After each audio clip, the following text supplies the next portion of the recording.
नमस्कार, मैं हूं आपके साथ आस्था कौशिक और आप देख रहे हैं महाबहस। अखिलेश यादव ने काउंटिंग से एक दिन पहले मिल्कीपुर चुनाव को लेकर कई गंभीर आरोप लगा दिए। कल भी अखिलेश यादव ने चुनाव आयोग पर विवादित बयान दिया था, तो वहीं आज उन्होंने मिल्कीपुर चुनाव में धांधली के आरोप लगाते हुए कहा कि यहां मरे हुए लोगों ने भी वोटिंग की। इसे लेकर बीजेपी ने तीखा पलटवार किया। कल मिल्कीपुर के नतीजे साफ हो जाएंगे और जनता का फैसला तय करेगा कि आखिर मिल्कीपुर चुनाव में किसे जीत मिलेगी और किसे तनाव। वही सवाल यह भी कि क्या अखिलेश यादव नतीजों से पहले ही हार मान चुके हैं। इन्हीं सवालों के इर्द गिर्द करेंगे आज की महाबहस। पहले ये रिपोर्ट देखिए।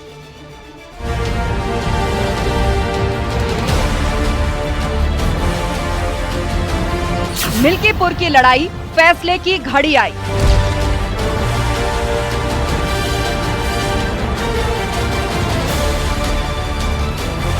पहले तकरार, फिर पोस्टर वॉर लगातार।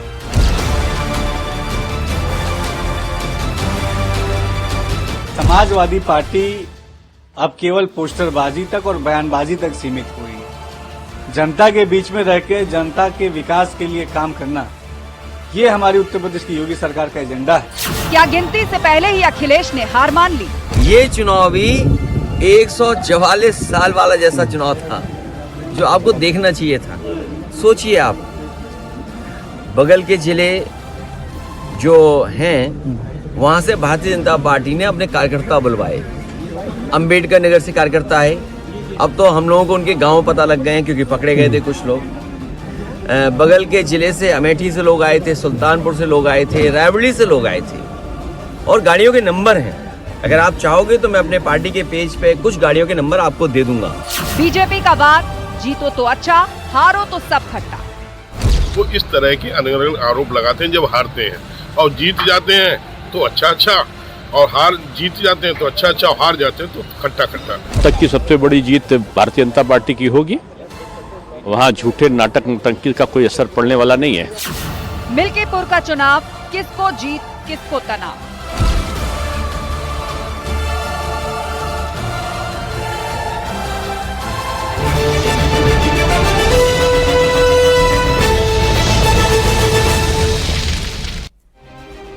वक्त है महाबहस के सवालों का, जिन पर फोकस है आज की डिबेट। क्या गिनती से पहले ही अखिलेश यादव ने हार मान ली? बीजेपी लगातार इस बात को कह रही है, क्योंकि हर दिन के साथ जो धांधली के आरोप हैं उसमें नए चीजें जोड़ती जा रही है समाजवादी पार्टी। और आज तो सपा दफ्तर के बाहर एक पोस्टर भी लगा था। बीजेपी का वार, जीतो तो अच्छा, हारो तो सब खट्टा। चुनाव नतीजों से पहले जब विपक्षी दल इस तरह के आरोप लगाते हैं तो भाजपा यही कहती है, अगर जीत जाते हैं तो ईवीएम ठीक है, हार जाते हैं तो फिर गड़बड़ी के आरोप लगाते हैं, चुनाव आयोग के लिए बयान देते हैं। मिल्कीपुर का चुनाव, किसको जीत किसका तनाव। बस कुछ ही घंटे रह गए हैं चुनाव नतीजों में, और चर्चा के लिए हमारे साथ संजय चौधरी जी हैं, बीजेपी प्रवक्ता। अनुराग भदौरिया जी हमारे साथ जुड़ेंगे थोड़ी देर में, सपा प्रवक्ता। ज्ञानेश श्रीवास्तव जी हैं, वरिष्ठ पत्रकार। आप दोनों मेहमानों का स्वागत है। थोड़ी देर में हमें सपा और कांग्रेस के स्पोक्स पर्सन भी ज्वाइन करेंगे। शुरुआत संजय चौधरी जी आपसे कर रहे हैं। अभी तक तो चुनाव आयोग पर सफेद चादर डालने की बात हो रही थी। आज अखिलेश यादव ने यह भी बयान दिया कि आसपास से लोग आए थे, हमें खबर मिली है, उनके गाड़ियों के नंबर भी हमारे पास हैं, आप मांगेंगे तो हम दे देंगे। इस तरह गड़बड़ी फैलाई है भाजपा ने। और इतना ही नहीं, उन्होंने कहा कि मरे हुए लोगों ने भी वोट डाला इस बार। देखिए, चुनाव दर चुनाव और उपचुनाव दर उपचुनाव समाजवादी पार्टी जिस प्रकार से चुनाव हार रही है, अखिलेश यादव जी की हताशा लगातार सामने आ रही है। इसी मिल्कीपुर के चुनाव में उन्होंने एक फोटो ट्वीट की थी। उस ट्वीट पर लिखा था कि इस प्रकार के मतदाताओं के कार्ड चेक हो रहे हैं, जबकि चुनाव आयोग ने तुरंत उसका संज्ञान लेते हुए बताया कि ये जो पोलिंग एजेंट है उसका कार्ड चेक किया जा रहा है। यानी कि अपने ही तर्कों पर अखिलेश यादव लगातार असत्य चीजों को कह रहे हैं, और ये उनकी पुरानी आदत है।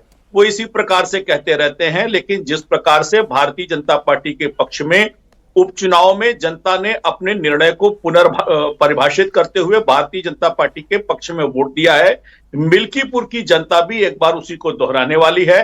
संभावित हार को अपने सामने देखते हुए अपने बचाव के लिए समाजवादी पार्टी के राष्ट्रीय अध्यक्ष इस प्रकार का व्यवहार कर रहे हैं। और मुझे लगता है कि ये वही लोग हैं जो चुनाव आयोग के सर्टिफिकेट से जब जीत कर आते हैं तो दौड़ते हुए संसद में पहुंच जाते हैं, और जब हार का सामना होता है तो उसी चुनाव आयोग पर इस प्रकार के आरोप लगाते हैं। दरअसल समाजवादी पार्टी दफन हो गई है, इसीलिए कफन लेकर घूम रही है। और ये सत्य हमारे है कि साथ अनुराग भदौरिया जी जुड़ गए, सपा प्रवक्ता, और अंशु अवस्थी जी जुड़ गए, कांग्रेस प्रवक्ता। अनुराग जी, आप हंस क्यों रहे हैं? इस बात का जवाब दीजिए। वो पूछ रहे हैं कि आपकी पार्टी दफन हो रही है इसीलिए आप कफन की बात कर रहे हैं। वो कौन लोग हैं जो आप कह रहे हैं कि मरे हुए लोग वोट डाल के चले गए?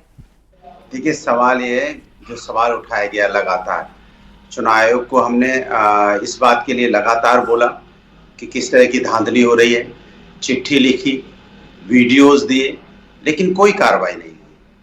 तो अब सवाल उठता है कि भारतीय जनता पार्टी हार से इतना डरती है तो पुलिस प्रशासन का इस्तेमाल करती है। हार जीत तो लगी रहती है, हारना जीतना दो ही तो काम होगा ना। अभी कह रहे हैं जब आपको जीतने के बाद जीत का पत्र मिलता है तो दौड़ के जाते हैं। हम लोग हर काम दौड़ के ही करते हैं, विकास भी दौड़ के करते हैं, रोजगार भी दौड़ के देते हैं, एक्सप्रेस भी दौड़ के बनाते हैं, मेट्रो भी दौड़ के बनाते हैं, समाजवादी पेंशन भी दौड़ के देते हैं, इंफ्रास्ट्रक्चर भी दौड़ के देते हैं, 100 डायल पुलिस सिस्टम मजबूत करने के लिए बनाया, वो भी दौड़ के ही बनाया हमने, रिवर फंड बनाया, वो भी दौड़ के ही बनाया हमने, मेडिकल कॉलेजेस बनाए, वो भी दौड़ के ही बनाए। हम लोग दौड़ के करने वाले काम है, सोने वाले नहीं। मलकीपुर में दौड़ रही है साइकिल या नहीं? साइकिल दौड़ गई है, और उसकी जो हनक है साइकिल की, वो इससे इतने परेशान हो गए कि उसके लिए इन्होंने लगा कि अब किसी तरह हथकंडा अपनाओ, कहीं कुछ ऐसी चीजें करो जिससे कि वोट रुक जाए, वोट डरने ना पाए, भय पैदा करो, एक ऐसा माहौल बनाओ जिससे लोगों के अंदर में ऐसा लगे कि नहीं सब कुछ ठीक है।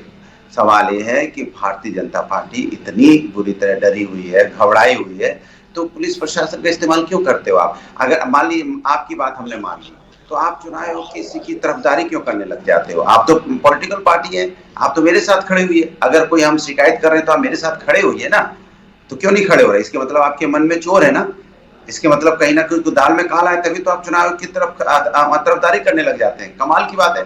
हमने तब भी सवाल उठाया था जब हम 43 सीटें जीते थे कि हमें नहीं विश्वास है, आज भी सवाल उठा रहे हैं। ठीक है, ये तो है नहीं कि हम हारने के बाद उठा रहे हैं, हमने जीतने के बाद उठाया, और आज भी लगातार उठा रहे हैं कि ये लोकतंत्र के लिए ठीक नहीं है, लोकतंत्र की परंपरा के लिए ठीक नहीं है। अंशु अवस्थी जी हमारे साथ है, कांग्रेस के प्रवक्ता। अंशु अवस्थी जी, अब कुछ ही घंटे बाकी रह गए हैं, मिल्कीपुर चुनाव का भी नतीजा आ जाएगा, दिल्ली का विधानसभा चुनाव जिस पर पूरे देश की निगाहें लगी है उसका भी नतीजा आ जाएगा।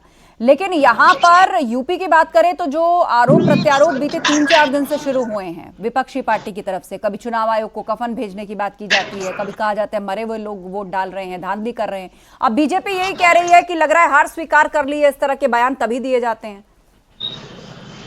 देखिए, चुनाव आयोग के ऊपर सवाल है और भारतीय जनता पार्टी चुनाव आयोग का बचाव करती है, तो इससे ये पता चलता है कि बीजेपी के मन में जो असली बात है लोकतंत्र को लूटने की, तो उसको लेकर जब किसी चोर की आप चोरी पकड़िए तो वो तुरंत जो है वो निकालेगा दाएं और बाएं की बात।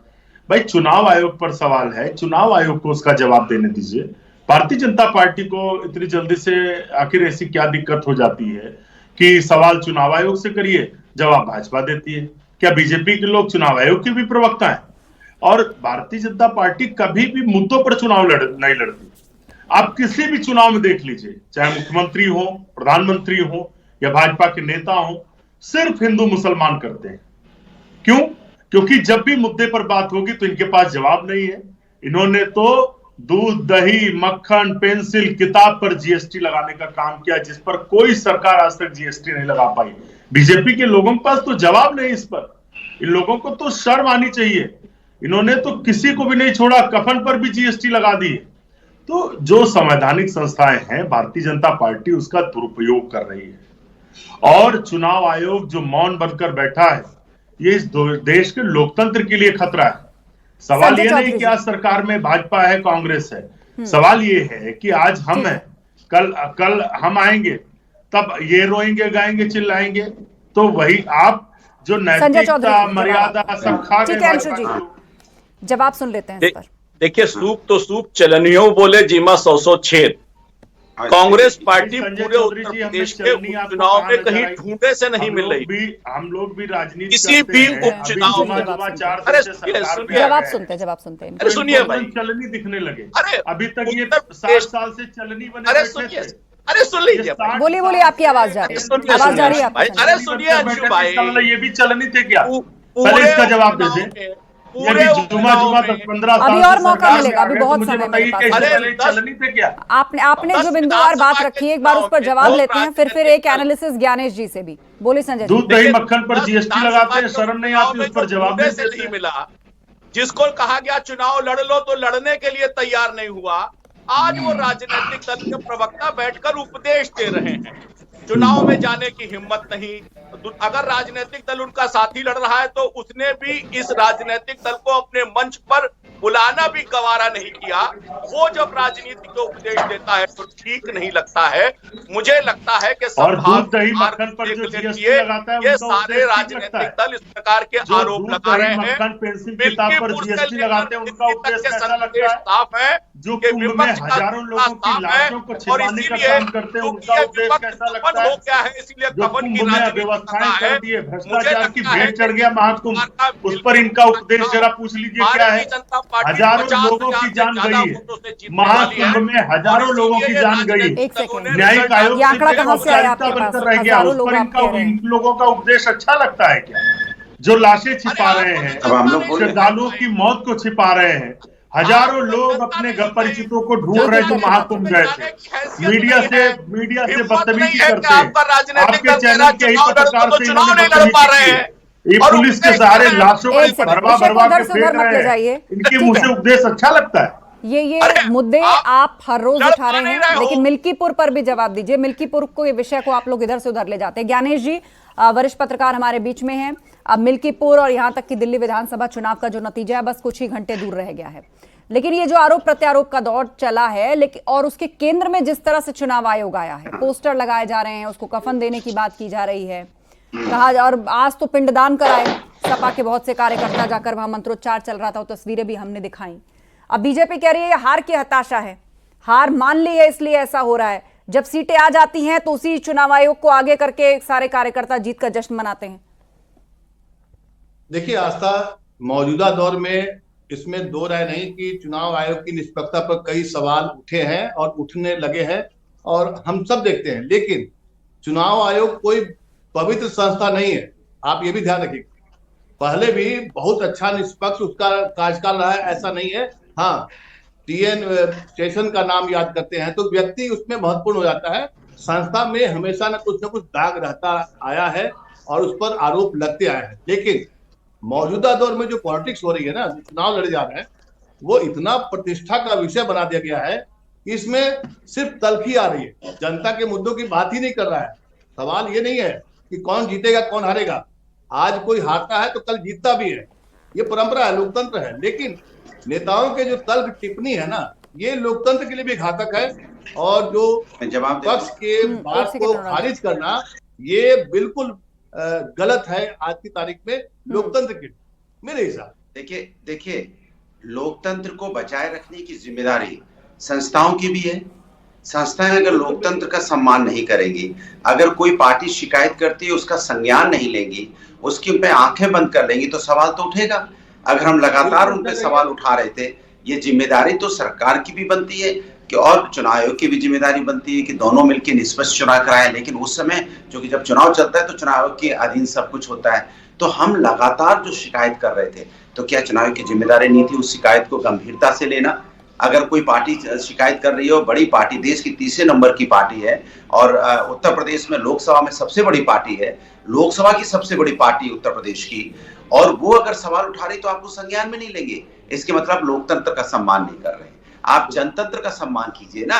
हम शिकायत करें, शिकायत का संज्ञान तो लीजिए, कार्रवाई तो कीजिए, बुलाइए तो सही, पूछिए तो सही कि जब समाजवादी पार्टी कह रही है तो उसको क्यों नहीं उसके ऊपर कार्रवाई क्यों नहीं हो रही है? खत्म करिए। नहीं, उसमें कार्रवाई क्यों नहीं हो रही है? लगातार हम चिट्ठी लिख के शिकायत करते रहे और वहां पे चुनाव प्रभावित होते रहे, ऑडियो वीडियो सारे सामने हम प्रस्तुत कर रहे हैं, भेज रहे हैं, उसके बाद कार्रवाई नहीं होगी। आप क्या जवाब देंगे कि जिस दिन वोटिंग हो रही थी उस दिन से ही आप भी आरोप लगा रहे थे सपा पर और सपा भी आरोप लगा रही थी आप पर? बहुत सारे वीडियो सोशल मीडिया पर हैं, वो कह रहे हैं कि हम तो लिखित शिकायत लेकर पहुंचे, भगा दिया गया, लोगों को निकलने नहीं दिया गया। देखिए, दरअसल जब मतिभ्रम हो जाता है और स्मृति का लोप हो जाता है तो कुछ ऐसे आपको याद होगा कि कानपुर में जब उपचुनाव समर्थन में क्यों खड़े हैं, मैं ये पूछना चाहता हूँ। आरोप लगाए थे नहीं है ना, और वहां के प्रशासनिक अधिकारी और पुलिस के अधिकारी पर कार्रवाई हुई थी। चुनाव का समर्थन कर रहे हैं, समय मिलेगा, बात पूरी होने ध्यान में नहीं आ रही। तो भदौरिया जी ध्यान कीजिए कि कानपुर में जब आपने आरोप लगाए थे तो इसी विधानसभा के उपचुनाव में कार्रवाई हुई थी। आपसे पूछ रहा हूं मिल्कीपुर की बात, आप कानपुर चले जाएंगे। और जब अखिलेश यादव ने जो ट्वीट किया है आप उसको देखिए और उसके बाद चुनाव आयोग का उत्तर देखिए। ऐसा नहीं कि कोई राजनीतिक दल ने अगर आरोप लगा दिया तो उस पर कार्रवाई होनी चाहिए। वो अगर असत्य है, अगर ठीक नहीं है तो कोई राजनीतिक दल कितना भी बड़ा हो जाए, कितना भी लंबा चौड़ा हो जाए, चुनाव आयोग के समर्थन में खड़े हैं। क्या बात है भाई, नहीं किया जा सकता। आप तो पॉलिटिकल पार्टी हैं, आप चुनाव के समर्थन में क्यों नहीं पहुंच पा रहे? जब आप चुनाव का समर्थन कर रहे हैं तभी आप पे सवाल उठ रहा है। आप चुनाव का इतना समर्थन क्यों कर रहे हैं?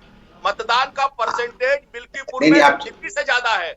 ये बताता है कि चुनाव विश्वसनीयता के आधार पर हुआ है। अब जवाब दे दो, ठीक है अंशु जी उसके बाद अनुराग जी। अंशु जी, यहाँ पर दलील ये आई है कि विधानसभा चुनाव जब हुआ था उससे ज्यादा भी वोटिंग परसेंटेज जो है वो उपचुनाव में देखने को मिला, ऐसा कम ही देखने को मिलता है, लेकिन मिल्कीपुर के अंदर मतदान हुआ।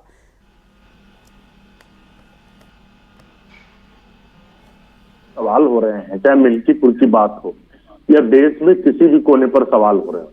आज श्री राहुल गांधी जी ने और शिवसेना के नेता संजय राउत जी ने और एनसीपी के नेता सुप्रिया सुले ने प्रेस कॉन्फ्रेंस की और आपको जानकर आश्चर्य होगा कि महाराष्ट्र सरकार के मुताबिक महाराष्ट्र में जो एडल्ट हैं यानी कि जो 18 साल से ऊपर है उनके वोटिंग राइट जिनको है वो 9,54,00,000 लोग हैं, लेकिन जो वोटर लिस्ट बनी उसमें 9,70,00,000 लोग। तो ये सवाल, अब हम सवाल डॉक्यूमेंटेड दे रहे हैं तथ्यों के साथ। अगर चुनाव आयोग उस पर जांच नहीं करेगा, उस पर कार्रवाई नहीं करेगा तो सवाल तो बनेगा। आज हमने प्रेस कॉन्फ्रेंस की है दिल्ली में, श्री राहुल गांधी जी ने की है।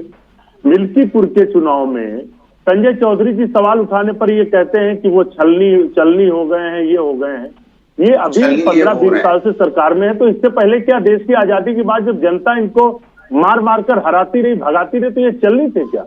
मिल्कीपुर में सोशल मीडिया पर वीडियो वायरल है, पुलिस धमकी दे रही है, आरोप लगा रही, मुकदमे लगा रही, जेल भेजने की धमकी दे रही। अगर इन वीडियोस को चुनाव आयोग संज्ञान नहीं लेगा तो सीधे आरोप लगेंगे। आपको मैं 2012 की घटना बताता हूं आस्था जी। उस समय ब्रजलाल डीजीपी थे उत्तर प्रदेश के, जो अभी राज्यसभा है भाजपा से, और चुनाव आयोग को मैंने एक मेल किया। चुनाव आयोग का ये डर था, ये टेरर था अधिकारियों में कि वो कभी गलत करने की हिम्मत नहीं जुटा पाते थे। आप यकीन मानेंगे कि हमारे जैसे और लोग भी शिकायत किए होंगे डीजीपी की, और 3 दिन के बाद उनको चुनाव आयोग उत्तर प्रदेश के डीजीपी से हटा देता है। चुनाव में वो डीजीपी नहीं रहते हैं। लेकिन आज की हालत क्या है कि आज कोई भी राजनीतिक दल हो, सीधे उनके डेलीगेशन सीनियर लीडर्स के मिल रहे हैं इलेक्शन कमीशन से, लेकिन कोई कार्रवाई नहीं होती, कोई भी संज्ञान नहीं लिया जाता है। क्या अगर शिकायत पर आप कार्रवाई करने से पहले संजय जी का जवाब देते हैं, उसके बाद अनुराग जी। संजय जी 10 सेकंड। हाँ श्रद्धा जी, जब मीठा मीठा गप कड़ुआ कड़ुआ थूक होता है तो यही होता है। दरअसल क्या होता है कि याददाश्त चली जाती है। इसी उत्तर प्रदेश में आपने देखा होगा लोकसभा के चुनाव में प्रमुख सचिव गृह संजय प्रसाद, चूंकि वो मुख्यमंत्री के भी सेक्रेटरी थे, इसलिए चुनाव आयोग ने उन्हें हटाया था। लेकिन अंशु भाई भूल जाते हैं 7 राज्यों के अधिकारियों को चुनाव आयोग ने लोकसभा के चुनाव के समय हराया है। लेकिन गड़बड़ बात क्या है कि मीठा मीठा गप कर लेना, कड़ुआ कड़ुआ थू कर लेना, चुनाव आयोग के आदेश से जब जीत जाना तो दौड़ते दौड़ते दौड़ते दौड़ते संसद में चले जाना, हम जीते, जनता ने हमें जिताया।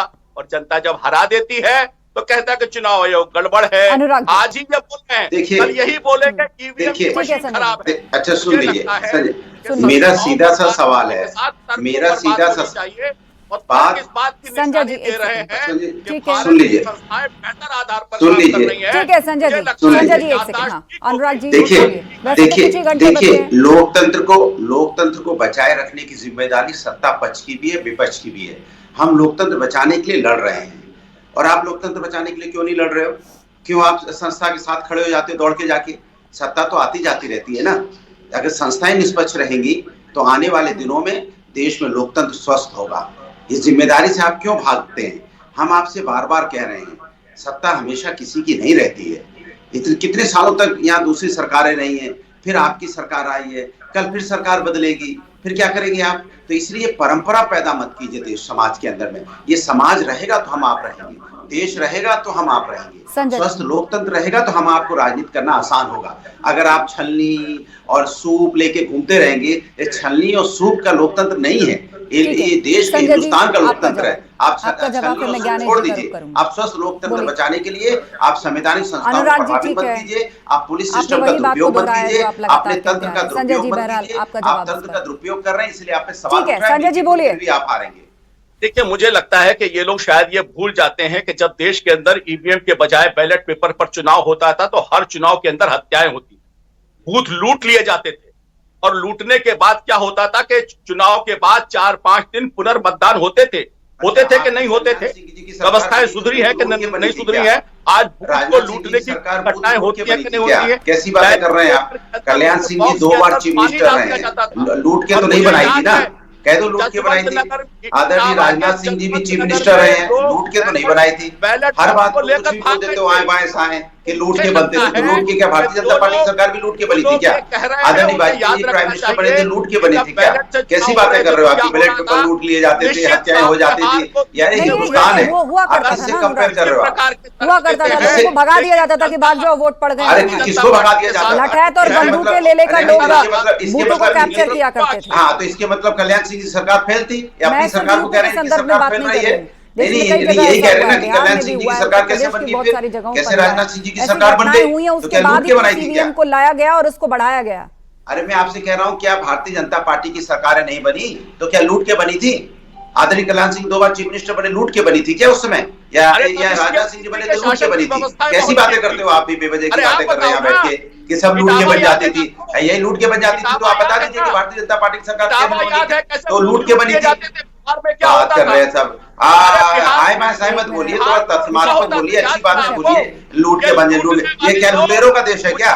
हर आदमी हर कार्यकर्ता को आप गाली दे रहे हैं कि लूट के बनती थी, लूट के बनती थी। उत्तर प्रदेश लुटेरों का देश नहीं, उत्तर प्रदेश नहीं है, ये सब लोगों का प्रदेश है। लूटमार नहीं हुई है जो लूटमार आज देखने को मिल रही है। जिस तरह से कुंभ में मौत हुई है उसके बारे में कुछ बोलोगे क्या? क्या कुंभ में लोग मरे उनके सनातनी नहीं थे, हिंदू नहीं थे वो? कैसी बातें कर रहे हैं आप बैठ के? पार्टी के कार्यकर्ता नदी किनारे बैठकर पिंडदान कर रहे हैं, मंत्रोच्चारण कर रहे हैं। चुनाव पूछ रहा हूँ कि सनातनी संवैधानिक संस्था है चुनाव आयोग, जिसमें मैं आप लोग आपसे पूछ रहा हूँ, क्या कुंभ में जिन लोगों की मौतें वो सनातनी नहीं थे? क्या वो हिंदू नहीं थे? कुंभ पर चले गए, कौन नहीं थे वो? क्यों नहीं कुंभ पे जाएंगे? कुंभ पे जाएंगे, इनके मन से क्या कहते हैं? छोटी मोटी घटनाएं होती हैं। संजय निषाद कह रहे हैं छोटी घटना नहीं है, छोटी घटना नहीं है, जांच चल रही है। छोटी मोटी घटनाएं सच्चाई ये है, जिन लोगों ने लगातार देश को बांटने और लूटने का काम भाजपा के लोगों ने किया है, जिनकी 10 साल की सरकार में तमाम लुटेरे देश का पैसा लूट कर भाजपा सरकार में विदेश भाग गए, उनको सब लुटेरे नजर आते हैं। इनकी पहले सरकारें रही हैं, तमाम जगह जहां इन्होंने बनाई आज भी ये लोकतंत्र को लूटने का काम करते। राजभवन में बैठ कर सरकारें गिनाई इन्होंने, मध्य प्रदेश उसका प्रमाण है और दूसरे राज्य भी हैं। तो इसीलिए इनको सब लुटेरे नजर आते हैं। हर एक आदमी को जिसका जो चरित्र उसको दूसरा वही दिखाई देता है। सच्चाई ये है कि देश को सबसे बड़ा नुकसान भारतीय जनता पार्टी ने पहुंचाया। 2 मिनट का वक्त है, लोगों को हिंदू मुसलमान ने उड़ा दिया और देश के हजारों करोड़पति पैसा लेकर भाग गए। देश के गरीब लोगों का, आम आदमी का पैसा लेकर भाग गए। आज देश के प्रत्येक आदमी पर जो 30,000 खर्चा था वो 1.5 लाख करोड़ रुपए, 1.5 लाख रुपए एक आदमी पर। आपका जवाब फिर मैं ज्ञानेश जी का रुख करूंगी। मेरे पास लास्ट 2 मिनट का वक्त है। संजय जी बोलिए। सामना करने के लिए तैयार हो जाइए और लोग होते हो जाए। अगर सवाल उठेगा तो आप कहेंगे आज का विषय नहीं है। अगर कोई नहीं, सवाल आप लोग उठा रहे हैं, रोजाना डिबेट में उठा रहे हैं, अभी भी यहीं बैठकर कह रहे हैं, लेकिन जो विषय है उस पर भी बोलिए ना। वो तो आप लोग बोल ही रहे हैं, पोस्टर लग रहे हैं आपकी पार्टी के बाहर। बोलिए संजय जी। कि हमारे सनातनियों की मौत हो जाए और आप कह रहे हैं कि लेकिन किसी सवाल का जवाब नहीं देना, इसलिए आप उस विषय को लेकर के आएंगे, ये भी सही नहीं है ना संजय जी। भारतीय जनता पार्टी क्यों खड़ी हो जाती है? आज हम इस पर बहस कर रहे हैं। मिल्कीपुर का उपचुनाव है। मुल्कीपुर के उपचुनाव में भारतीय जनता पार्टी लंबे बहुमत के साथ कम से कम 50,000 वोट से जीतने वाली है। 2017 में भी इसको जीता था और अब 2025 में भी जीत कर दिखाएंगे। जनता का विश्वास भारतीय जनता पार्टी के पास है। मिल्कीपुर से लेकर दिल्ली तक भारतीय जनता पार्टी का परफॉर्मेंस पैसा वो नजर आएगा और समाजवादी पार्टी और कांग्रेस इसी तरह कल भी रोते हुए नजर आएंगे। चलिए लास्ट कमेंट ज्ञानेश जी, मिल्कीपुर चुनाव का नतीजा जो भी आए, लेकिन दोनों ही पार्टियां, सपा भी और बीजेपी भी ये मानकर चल रही कि इससे संदेश निकलेगा। देखिए, मिल्कीपुर का चुनाव आपको याद करिए कि इस चुनाव को स्थगित कर दिया गया था और ये अयोध्या का ही वो एक विधानसभा क्षेत्र है। जाहिर सी बात है पूरे देश की निगाहें इस पर टिकी हुई है, जाहिर सी बात है इस पर तीखी टिप्पणी तलखी आएगी और ये वाकई में प्रतिष्ठा का विषय बना हुआ है, खास करके बीजेपी। देखिए, समाजवादी पार्टी वहां से अयोध्या से सांसद दे चुकी है और अयोध्या हार चुकी है। बीजेपी उसी गम को भुलाने के लिए मिल्कीपुर का चुनाव बीजेपी के लिए बहुत ही प्रतिष्ठा का विषय है, इसमें दो राय नहीं। ये तलखी और टिप्पणी जो आप दिखाई पड़ रहा है उसी का नतीजा है, लेकिन चुनाव आयोग की साख भी लगातार गिरती जा रही है, इसमें भी कोई शक नहीं है। आस्था, चलिए बहुत बहुत धन्यवाद आप सभी का इस चर्चा में शामिल होने के लिए। तो बस अब कुछ ही घंटे का वक्त रह गया है। सुबह 6 बजे से लगातार महाकवरेज न्यूज 18 यूपी उत्तराखंड पर आप जरूर देखिए, जहां चुनाव नतीजों की हर बड़ी खबर हम आपको दिखाएंगे। कल भी अखिलेश यादव ने चुनाव आयोग पर विवादित बयान दिया था, तो आज मिल्कीपुर चुनाव में धांधली का आरोप लगाया। अब बीजेपी ने इसे लेकर तीखा पलटवार किया है और ये कहा है कि अगर जीत जाए तो सब कुछ बढ़िया और हार जाए तो सब कुछ खट्टा। बहरहाल जनता ने अपना फैसला सुना दिया है और कल वो सबके सामने आ जाएगा। महाबहस में इतना ही, खबरें जारी हैं, बने रहिए।